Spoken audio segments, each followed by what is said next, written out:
Imagine you are living alone, just like me. You're feeling sick and there is nobody around to help. There is not even a neighbor nearby. If you have pets, they still need to be taken care of. They still need their meals.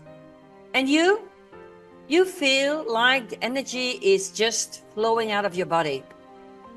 What do? Where do you find help? Who is gonna help?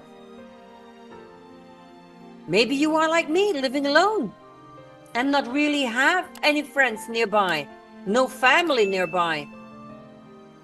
So in this video, I am going to be sharing what I do and what I have done, because as you know, and I may,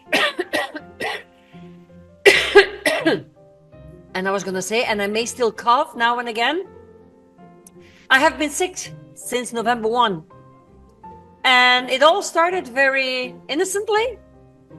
I just went to a medical center for something that had nothing to do with diseases. And I took a bug with me home. And from one thing led to another, and it became worse, and my bronchi started closing up. Last week, I was still even on some oxygen, with some medication in there. And even today, I don't have my normal voice yet. I can breathe again really well. And I've been on heavy antibiotics for specific lung diseases. So yes, it can happen to anyone. And it can also happen to somebody who lives alone. And maybe you are in the same situation as me. And you know what? Before giving you the list of what I suggest, I'm just going to tell you what I do, so you don't have to wait for that surprise. I have been sick for 3 weeks. I have gone out twice, and in those 3 weeks, and the reason I went out is because I had to go back to the hospital because I was getting worse and worse. So the first thought of the doctor that it would just be a viral bug was not the case. And that's why I had to leave my house. But other than that, I do not have to leave my house. And the reason is simple. I have food and bottles of water in my house to at least be able to take care of myself for at least a month or two. Yes, I have a fridge. Yes, my freezer is filled with any necessity that one can have. And apart from that, I always have a stock. I have a stock of bottled water. I have a stock of soups. And I have some wet pots with tomatoes and beans and other veggies that I prepared during the summer while they were growing outside, and I wait them. So I always have food and water for myself. And the same goes for my animals. Now, Jack, usually he eats a lot of raw. And of course, if I don't have it left in the freezer, it will not last for 3 weeks. But apart from that, I always have dried food, specific dried food without grains and so on. I mean, the good quality dry food that I will put water on. And I also have some cans of wet food that I can put over something else. And for the horses, it is simple for my horses. I only really have to work once every 3 weeks. Why is that? It's because I have big bales of about 400 kilo. So what is that? That's 900 pounds or something like that. Every bale that I have for the horses is about 900 pounds, 450 kilos. And it lasts them a few weeks. So once every so many weeks, I take out a bale of hay for the horses, put it somewhere on the land, and they can eat 24/7 whenever they need it. For their water, I also have big bins of 100 liters, and I have 7 of them.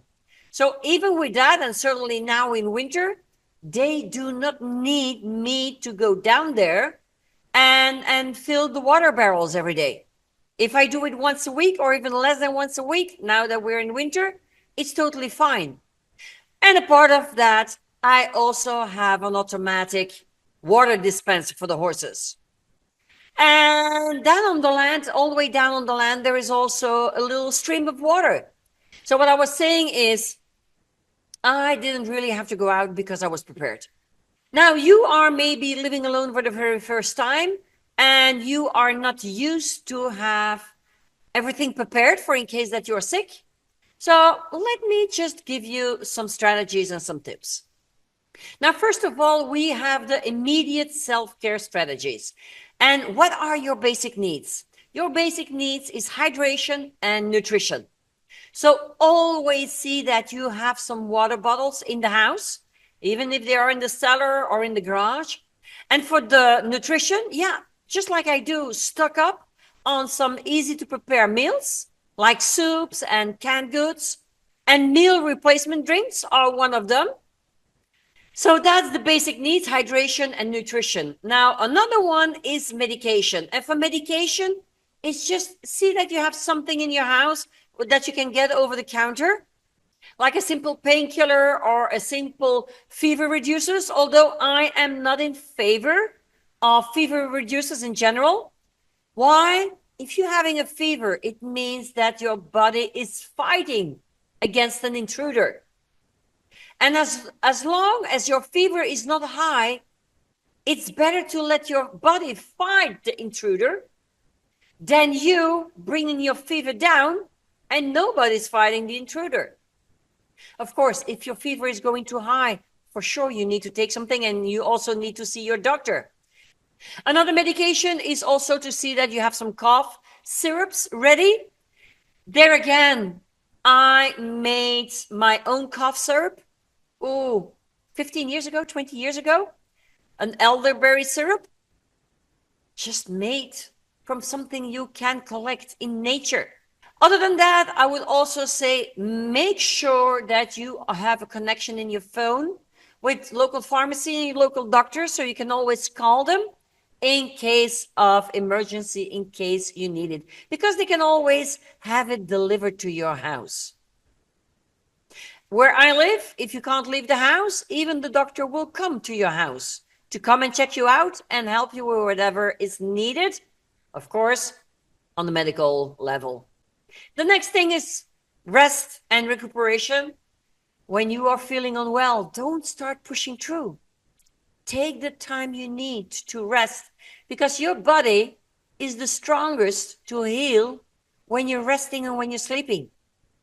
So saying, let me just push through and I'll get over this and I'm just going to keep on working. In the end, you may be sick for a longer time. And I am one who has had that experience, because I don't like to let people down. Now, I usually work online, so it's no problem. I don't have to go out, and I will not give my buck to anybody because I'm sitting here behind my computer. Nevertheless, you should listen to your body. When your body is tired, take a pause, take a breath, take some rest. And at night, for sure, make sure that you sleep even more hours than usual, so that your body can get the time to heal up. Also, remember to have remote medical support. So you can sign up for some apps. It's called telemedicine service. So you can just by phone consult with doctors online. You can also do that through your computer. There are some apps. Let me see the name. ZocDoc and Teladoc, it's called. I don't know them. I have my own here in Spain. I have a private insurance. It's called DKV. And if there's something going on with me, I can just give them a call and they will give me their suggestions, and they will also inform me from, hey, you need to go to the clinic. You need to go to ER, but you need to do something. Now, let's also think about practical preparations for before you get sick. So what can you do at home yourself to prepare yourself? Well, first of all, have an emergency kit. My emergency kit has a thermometer. I also have a basic kit with first aid supplies. You can get electrolyte powders when you're really feeling low and you have no appetite and you don't want to eat. Just drinking water may not be enough. You want to be able to hydrate your body well because it needs that extra power. And with electrolytes, you can help your body. If you have pets just like me, well, in that case, make sure that you always have a stock of essentials, meaning you have extra food, you make sure that you have water, and have enough medicines if your animals are taking medicine. Jack, for example, Jack has a heart disease. It's genetic. His brother had it too. Well, I don't go to the vets to just buy the medicine for 1 week. No, I have a whole box with 100 tablets in it. And I will go to the vet. Just over half of the box is empty. I'm already going to go and get another box because I don't want to be without the medication in case something happens to me. Right now, I had a lung bug for the same price. I'm breaking a leg or I'm hospitalized and I can't go home. We will find somebody who will come here and take care of the animals, but where are the medications? How much am I giving? And so you need to prepare yourself because you never know. It could happen to you too. Now, for your home setup, try to create a room, an area where you can recover, where everything is close by. So make sure that it's close to the kitchen or make sure that it's close to the bathroom. And if that's not possible, I know I have that situation, then make sure to bring things closer to you. What do I mean? Well, a few years back, I had a very bad accident. And my outside kitchen, that's where I cook. I don't like to cook inside the house here. My outside kitchen is about, 30 meters from my living room, where I have my bedroom and my bathroom all together. When I had my accident, I asked my neighbor, which I had back then, he would come by once a day. And my neighbor is not next door. It's a little bit further away. He, on that first day that I came home from hospital, he brought all the food of my dog inside. Well, at that time, it wasn't my dog. At that time, I had 5 or 6 dogs. So I couldn't go out to the kitchen. Well, we brought the stuff from the kitchen back inside to have it close to me. And if you are in your bed because you have other issues, you need to vomit, or you have some intestinal issues and the bathroom is not close by, make sure to have a bucket next to you.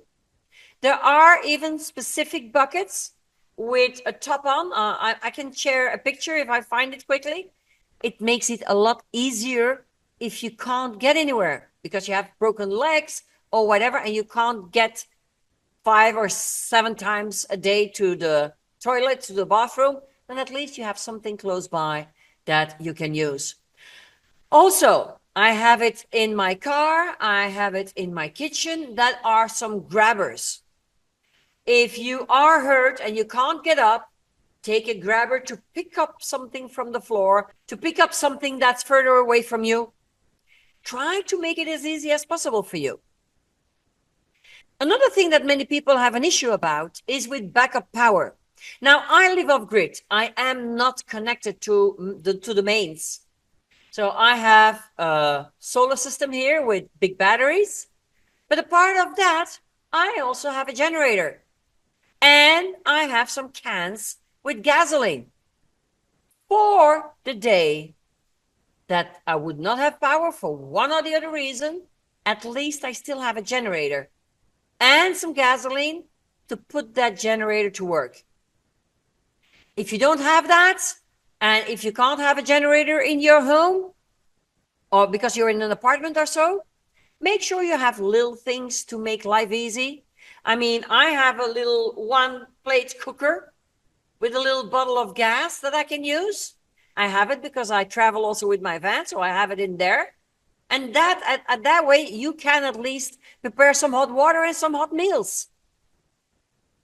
You can also have some candles in the house so you can see that you have light. It's just the basic things. All of this, you can put it in just one big box, but you have it in your house or in your apartment, somewhere in the wardrobe, for the day that you need it. Another thing that is really important, And that is stay connected while you're sick. And in my case, I don't only stay connected when I'm sick, I'm staying connected every single day. And that's also why I'm going to have to pause this video, because you just heard my alarm from my phone. Well, every day at the same time, I get an alarm.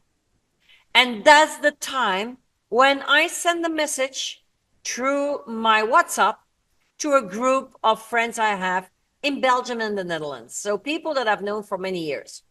And the reason is the following. I live alone in nature on a big, big farm. I have to go up and down. And yes, I do fall now and again. So I said to myself, imagine that I am lying here. I can't move and nobody's hearing me because I don't have any close by neighbors. I don't have my phone on me, whatever reason. What if I'm lying here? What if I died here? And my animals are here stuck without food, without water. I don't want anything to happen to my animals.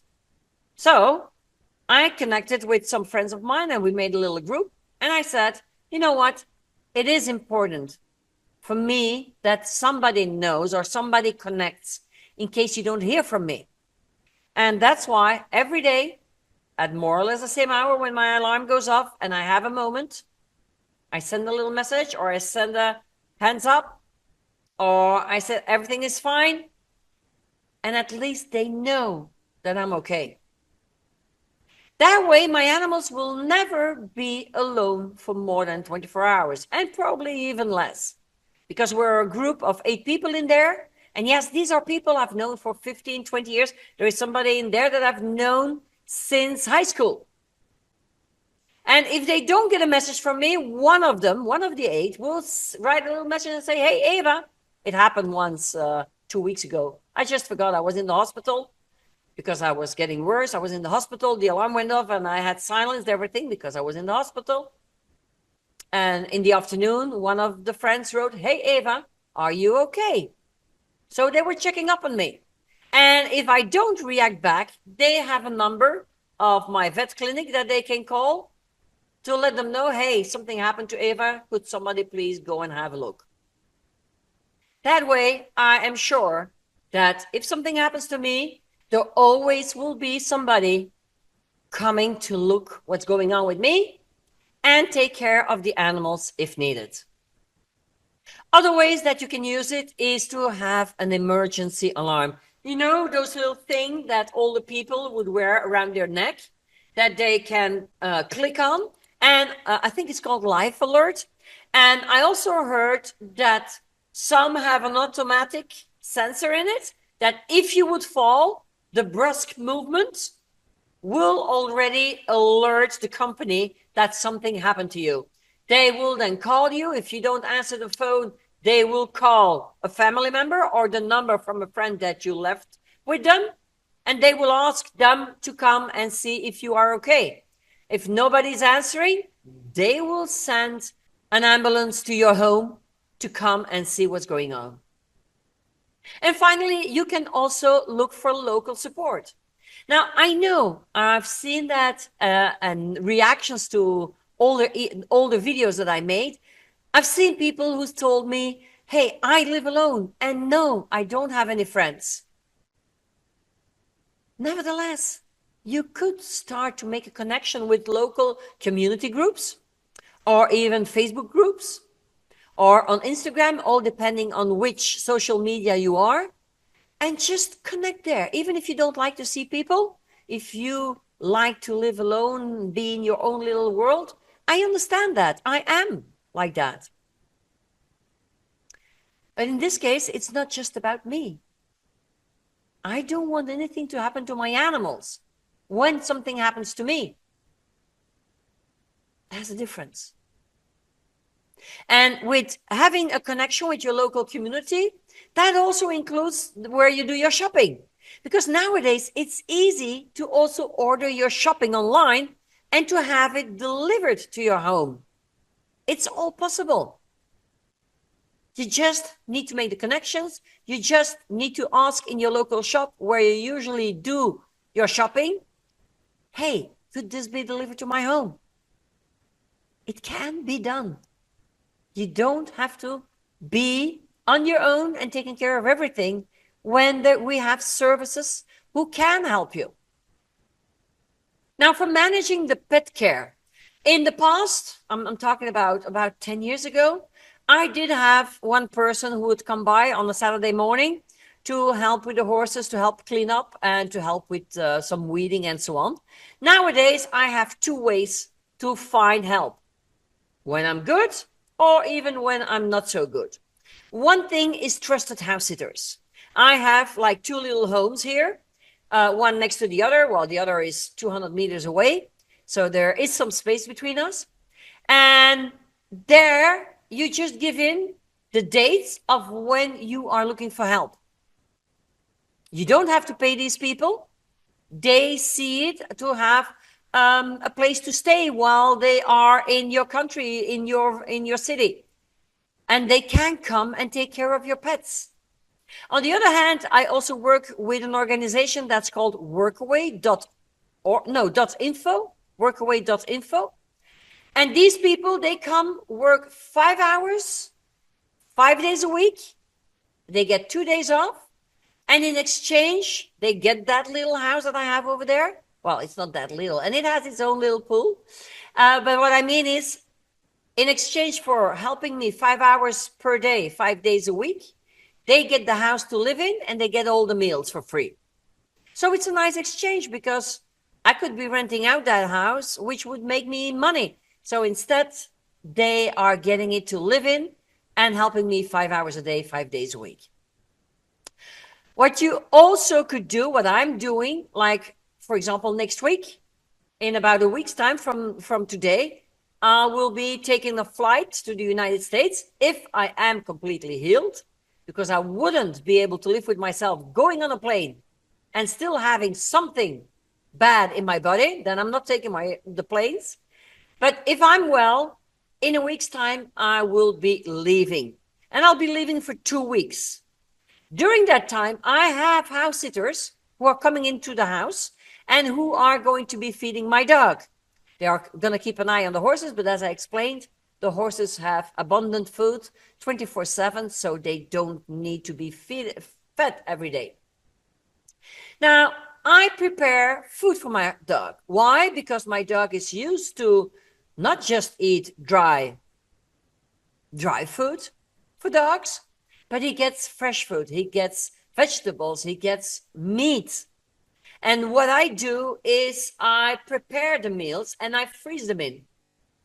And that's something you can do all year long, to always have food in your freezer for your pet. One of the other things, for example, that I make is when I cook a chicken, when I make chicken broth, well, I always have a stock of chicken broth in my freezer for when, for example, if my dog gets, for one or the other reason, gets diarrhea, you don't want to be feeding your dog, but you want to make sure that he's drinking enough. So then I take out some chicken broth, because there are more nutrients in the broth than in the chicken. So it's always important to have some of that in stock. And I think I always make enough for at least a month. So he's going to be just fine. And for the food, I prepare what he needs for 2 weeks. And it all stays in the freezer. And every day they just have to take it out of a freezer, one portion, and give it to my dog. Now, if you have to go to a hospital and you will not be home and you don't have any house sitters in your house, you don't have any workawayers who can help with your pets, another option is to bring your dog to a hotel, a dog hotel. My vet clinic offers that service. So I know that always somebody would be taking care of the dog who needs to have 2 meals a day. For the horses, I could call somebody to come and just have a look twice a day to see if the horses are still running around. They cannot go to a hotel. But for small pets like dogs and cats and even birds, that is possible. Now, apart from feeding yourself and hydrating yourself, there is one little thing that is as important as all the rest. And that is your mental and emotional support. Now, I've made a video in the beginning, so go and have a look at that. I made a video on tips to not feel lonely. I made tips on how to live on your own and thriving. So go and have a look at those videos, but it's important to stay positive. If you are going to feel negative and depressed, it's not going to help you when you're sick. I always say, instead of having expectations, show some appreciation. You are still alive, and you, most of the time, can't take care of yourself. So show some gratitude for what you have and how it's going, because that will help your emotional and mental health to stay positive. Negativity is not going to bring you anything. And here again, apart from what I said in those videos, let me just repeat it. Even if you can't leave your house, you still have an online community. My grandmother would have thrived if we would have had computers and social media back then, because I've never known her to leave the house because she had very bad knees. And yeah, she wouldn't leave the house. She died when I was, I think, 19. And I never saw her leave the house. She was just sitting in front of her TV. And that was it. She had no connection with the outside world. And I found that so sad. Well, she did have connections with me and my family. When I was in high school, I would go and take my lunch there. I would eat my lunch at her place. But if only she would have had social media, life would be totally different for her. If she would have had YouTube, she would have been looking at my videos for sure. And there I lost you. My battery died.